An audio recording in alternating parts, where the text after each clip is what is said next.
What was originally a 24-race season is now just 22. There's already been a 4-week break, and now we're coming to the end of a 3-week break. I don't know about you, but I'm craving some action. The Monaco Grand Prix is finally here, and while the race might not be the most action-packed on the calendar, there is plenty to look forward to this weekend. Mercedes are finally binning the zero-pod design. There are special liveries to admire. We're betting on a Ferrari pitwall failure, and could this be number 33? If you know what I mean by that, then give me some prayer hands in the comments. Today I'll fill you in on everything to expect this weekend in Monaco, so don't go anywhere. The Monaco Grand Prix has a pretty bad reputation among the fans at this point. We've seen your comments on every video we've done in the lead up to this race, and we agree with you, it can be a boring watch. Last year there was a grand total of 12 overtakes during the race. As gorgeous as the setting is in Monaco, and as excited as the broadcasters get about the race, it can be a bit of a snooze fest. Luckily, this year there is plenty to get excited about. And yes, I mean on Sunday as well, but we'll get to that later. Let's start with the big story of the weekend, which at the moment is the death of the zero-pod Mercedes. We've known for a long time now that Mercedes would be overhauling their car this season. Toto Wolff threw in the towel on the W14 after the first race of the season, and the returning technical director James Allison has taken inspiration from Red Bull, Aston Martin and Ferrari in creating its replacement. Mercedes has arrived in Monaco with new front suspension, new side pods and new floor. The side pods are a move away from Mercedes' unique slimmed-down design towards a more conventional downwashing concept, although some elements clearly remain because of how difficult it would be to completely change key car architecture underneath in season. It won't change completely until next season, when Mercedes can redesign their side impact structure that the side pod is built around. Mercedes has made it clear that mechanical developments would also be coming to improve the driver's feeling in the car, hence the revised front suspension too. The suspension is a much closer match to that of the other three teams at the front of the championship at the moment. It is designed to stop the front of the car dropping under braking, also called an anti-dive characteristic, so now you know what that is when you hear it multiple times this weekend.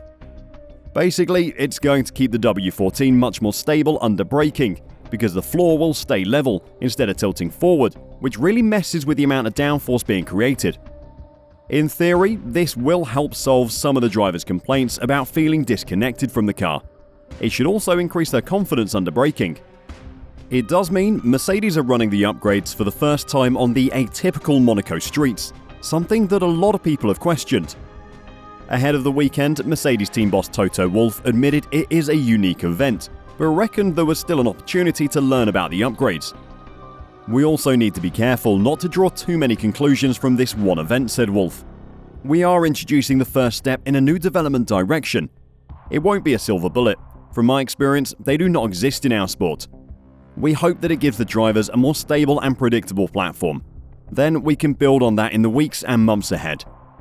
If you watch the UK coverage of the race, then expect these upgrades to be the centre of pretty much every conversation, because it is Mercedes and we all know how much Sky Sports in the UK love Mercedes. Fortunately, there are a few things that will distract them every now and then. One of those things will be the car that British driver Lando Norris will be driving over the weekend. McLaren have revealed a new Triple Crown livery for the upcoming Monaco and Spanish Grand Prix.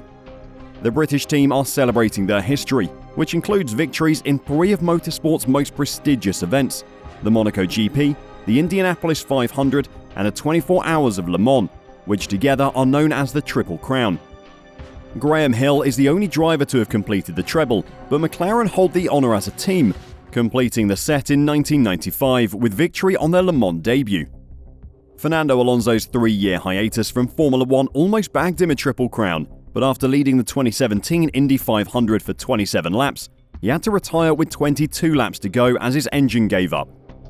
The papaya that dominates the usual look of the MCL 60 remains at the rear, but the centre of the car is white in a nod to the MP42 Alain Prost drove to victory at the 1984 Monaco Grand Prix, while the back end is a tribute to their Le Mans triumph. If I were McLaren, I'd be keeping this livery on the car for the rest of the season. Just look at it.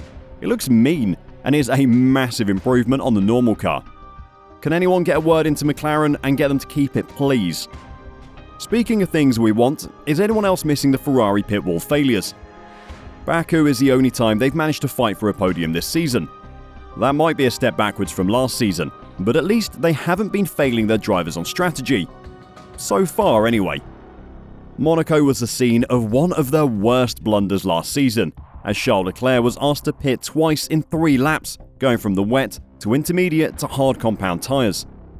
Even more embarrassing was the desperate pleading of his race engineer to stay out after he was already in the pit lane, leading to Ferrari double stacking and Leclerc losing half a second in a slow stop. The consequence was that Leclerc went from leading the race to 4th place in 3 laps, something that should be impossible in Monaco, and there was no one to blame but his pit wall. It was a complete and utter S-show. Luckily for us, Sunday is looking very wet again, and Ferrari could provide us with yet more circus antics. The race starts at 3 PM in Monaco, and while forecasts vary depending on where you look, I'm seeing more that predict rain than aren't. Some places are even predicting thunderstorms that will get worse as the day goes on. It was wet weather that caused Ferrari to melt down last year, and the same could happen this year. It's too early to call when the rain is going to hit and how much there will be, but if the rest of the weekend is dry and then the race is wet, we could be in for some shock results over the weekend. One particular result that would make me and many other fans extremely happy is win number 33 for Fernando Alonso. The Spaniard has been the best of the rest behind Red Bull this year, proving that he still has the quality he showed all those years ago at Renault. His ability to prove that age is just a number is probably giving Lewis Hamilton hope that championship number 8 is still attainable. No one has looked likely to take a race win off Red Bull so far this season, but Monaco could be the place it happens. Red Bull's strength has been in a straight line this season, thanks to their incredible aero efficiency, but in Monaco, that doesn't really matter. Well, it does a little, but nowhere near as much as literally every other track on the calendar. What matters in Monaco is the ability to go slow really quickly. The best car around the city's tight streets is one that can get itself stopped quickly, turn on a dime, and put the power down as early as possible. Aston Martin's AMR23 is the best on the grid at exactly that.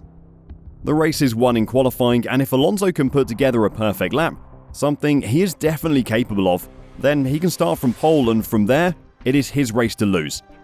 As long as the Ferrari pit wall doesn't get involved anyway. Ferrari have been the closest to Red Bull in qualifying so far, but in Monaco, Aston Martin should have them beaten. Is the track favoured enough to Aston Martin to close the gap to Red Bull? I don't know, and I doubt anyone on either team does either, but I'll definitely be tuning in on Saturday to find out.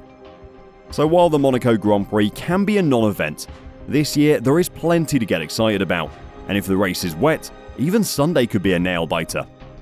What are you most looking forward to this weekend? Can Fernando Alonso win race number 33?